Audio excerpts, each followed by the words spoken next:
Reinaldo Azevedo, Oscar, Salles, Fernanda e a grande e horrível beleza de Ainda Estou Aqui, baseado no livro de Marcelo Rubens Paiva. Vamos ler juntos aqui, meus caros. Ainda Estou Aqui, de Walter Salles, é um filme raro. Conta a história de uma mulher e de uma família colhidas pela tragédia que se abateu sobre um país. Um roteiro rigoroso no encadeamento dos fatos se materializa numa direção econômica, sem maneirismos metafóricos, e se esmera na difícil tarefa de ser simples, compreensível para as massas, mas não no sentido de que os críticos de Mayakovsky exigiam dos seus poemas.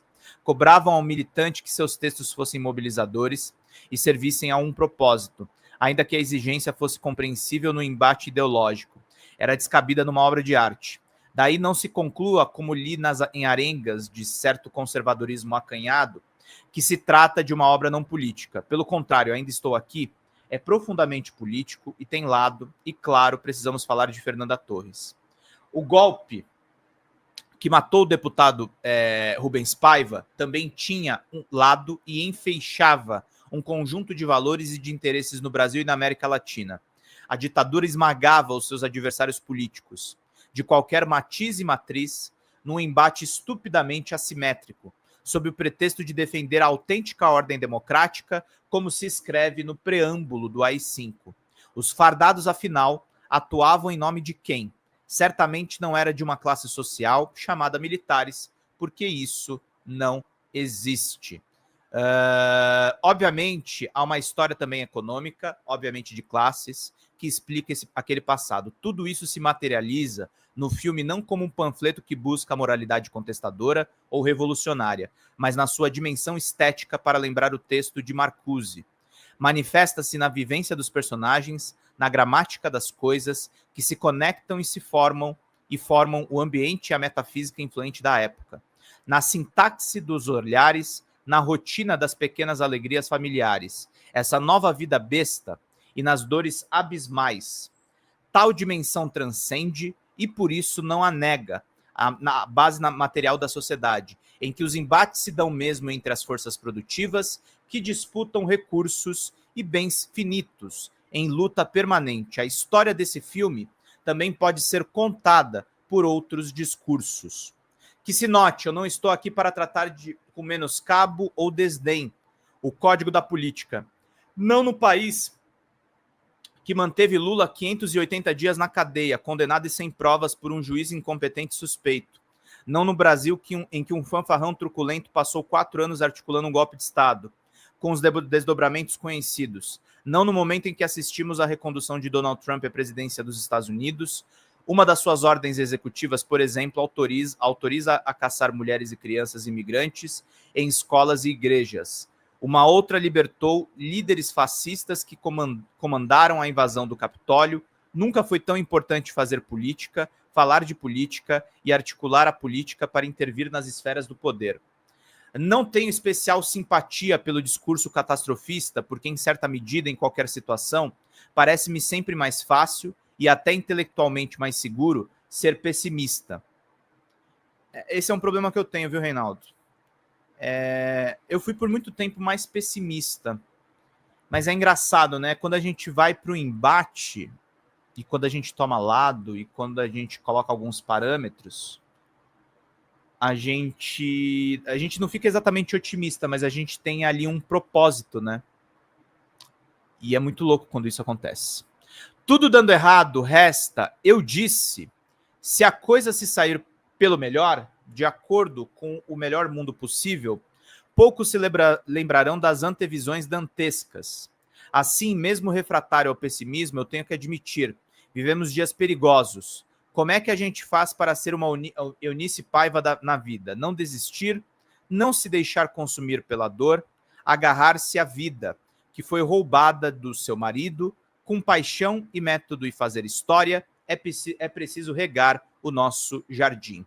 Já assisti a alguns dos trabalhos que concorreram com Ainda Estou Aqui nas categorias de melhor filme em língua estrangeira. Não se faz concessão ao filme de Salles por condescendência com aquele povo longínquo e ignoto. Não.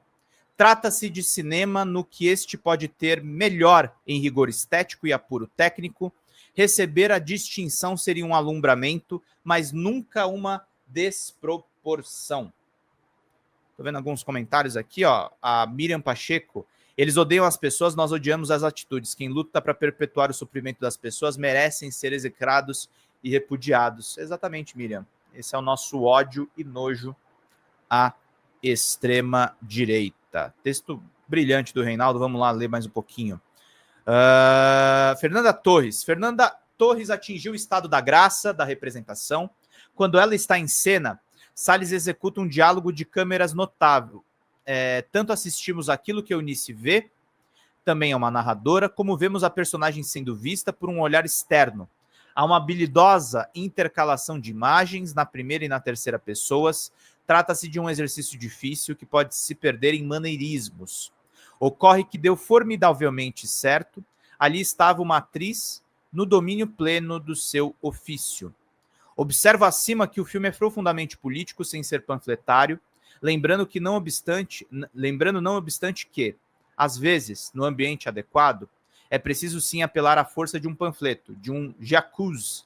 Também a atuação de Fernanda, para empregar uma expressão de Musil, é magra e severa. Ela expressa na face e no corpo a resiliência austera de Eunice, contida, determinada e econômica. E que se note adicionalmente que ator raro é de fato Selton Mello. Lembrem-se, a obra nasce do olhar do menino e das melhoras do adulto Marcelo Paiva, o filho de Rubens. E mais uma combinação perfeita entre diretor e ator, a interpretação de Selton vira uma espécie de plano de fundo, mais lento e estável, em contraste com a agitação do primeiro plano, na boca da cena. Olhares, risos, afetos, a presença tenra e segura do pai, até o desaparecimento. E aí Salles constrói a personagem fundamental do filme, a ausência. Concluo, sabemos como eram aqueles dias. Fernanda traduz apreensão, tensão, medo, alívio às vezes, tudo aquilo que enfim se instaura na tela e com seu olhar ou com a câmera que olha para ela. Não se ouvia na sala lotada de cinema, no dia que eu vi o filme, o barulho um tantinho irritante de pipoca ou das balinhas. Nada. Nem aquela tosse que de vez em quando nos devolve a nós mesmos. Ninguém ousava trocar impressões com quem estava ao lado. E ao fim, quando o silêncio se rompeu, aplausos a Eunice, a Fernanda, a Salles, a Selton, a grande e horrível beleza de Ainda Estou Aqui. Textão importantíssimo do Reinaldo, é isso, é uma beleza horrível. É horrível a realidade muitas vezes, é horrível ter que falar as coisas que eu falo aqui no dia a dia, é horrível. Eu não estou dizendo que é legal, não estou dizendo que é bonito. Horríveis tempos que a gente vive em que a gente está sentindo um calor extremo. Horríveis tempos que a gente está vivendo que as pessoas deveriam pensar mais no planeta. São horríveis mesmo. São os tempos que a gente vive. E o mundo, na verdade, sempre foi... Estava ouvindo uma amiga minha ontem, sempre foi horrível, né? O mundo sempre foi esse lugar tenebroso. Mas agora ele está especialmente assim. Ele está, digamos, caprichando, né, meus caros? Fala, pessoal da Folha Democrata. Meu nome é Pedro Zambarda, sou jornalista, editor aqui do site e do nosso canal do YouTube. Nós estamos passando por uma mudança dentro do nosso canal do YouTube. E a gente precisa muito que vocês contribuam no folhademocrata@gmail.com, que é o nosso Pix, porque nós estamos desmonetizados e as lives continuam precisando da contribuição do público para a gente poder manter os trabalhos meus, dos sócios e dos nossos editores de vídeo. Nós temos uma pequena e aguerrida equipe de guerrilha. Qualquer contribuição, em qualquer horário vocês podem contribuir. Nas lives a gente vai continuar pedindo a contribuição de todos vocês, mas a gente faz um apelo especial em vídeo para que vocês se sensibilizem com o nosso trabalho, com as reportagens e com as lives que a gente grava. Tudo em nome de vocês terem uma boa informação, gente. Até mais. Tchau, tchau.